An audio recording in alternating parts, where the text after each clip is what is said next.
பூங்கதை. இன்னைக்கு நம்ம செய்ய போறது பால்கோவா. இதுக்கு தேவையான பொருட்கள்: நான் 1 லிட்டர் பால் எடுத்து வச்சிருக்கிறேன், 12 பாதாம் பருப்பு ஊற வச்சு தோலை எடுத்துட்டு வச்சிருக்கிறேன், 75 கிராம் சர்க்கரை எடுத்து வச்சிருக்கிறேன். வாங்க எப்படி செய்யலாம்னு பாத்துக்கலாம்.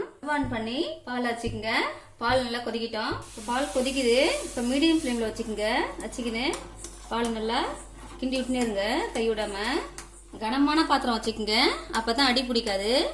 கிண்டி மீடியம் ஃப்ளேம்ல வச்சுட்டு கிண்டி விட்டுனே இருங்க. ஒரு 10 நிமிஷம் இதை கொதிக்க விடுங்க. இப்போ 20 நிமிஷம் கொதிச்சிடுது. அப்படி நான் கிண்டி விட்டுனே இருக்கிறேன். அப்பப்ப இதோட அரை மணி நேரம் ஆகுது இந்த பால் வச்சு. இப்போ 1/2 லிட்டர் சுண்டி இருக்குது. இன்னும் ஒரு 10 நிமிஷம் கொதிக்க விடுங்க. இப்படி கிண்டி விட்டுனே இருங்க. பாருங்க, 10 நிமிஷம் ஆயிடுது. பால் நல்லா சுண்டி இருக்குது. இந்த ஸ்டேஜில் நம்ம பாதாம் பருப்பு எடுத்து வச்சிருந்தோம்ல, அதை நான் அரைச்சி வச்சிருக்கிறேன். அதை இதில் கலந்துக்கலாம். நான் இதில் பால் தான் ஊற்றி வச்சிருக்கிறேன், தண்ணி ஊற்றல. கொதிச்ச பாலை கொஞ்சம் எடுத்து ஊற்றி அரைச்சி எடுத்து வச்சுக்கிறேன். இதில் ஊற்றிக்குங்க. ஊற்றி இனிமேட்டு கை விடாமல் கிளறுங்க. நம்ம பருப்பு அரைச்சி ஊற்றிருக்கிறோம், நல்லா அடி பிடிச்சிக்கும். இனிமேட்டு கை விடாமல் கிளறினே இருங்க. இன்னும் கொஞ்சம் திக்கானதுக்கப்புறம் நம்ம சர்க்கரை போட்டுக்கலாம்.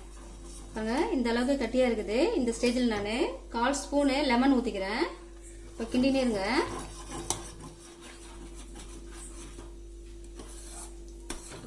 இப்போ நம்ம இதில் சர்க்கரையை போட்டுக்கலாம்.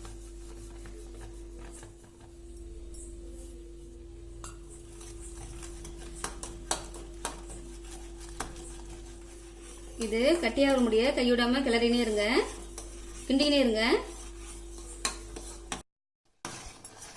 இப்போங்க பால்கோவா ரெடி ஆயிடுது. இன்னும் ஒரு 5 நிமிஷம் இருந்தால் ரெடி ஆகிடும். இந்த ஸ்டைல் நம்ம 1 ஸ்பூன் நெய் போட்டுக்கலாம். இப்போ நெய் போட்டுக்கலாம் 1 ஸ்பூனு.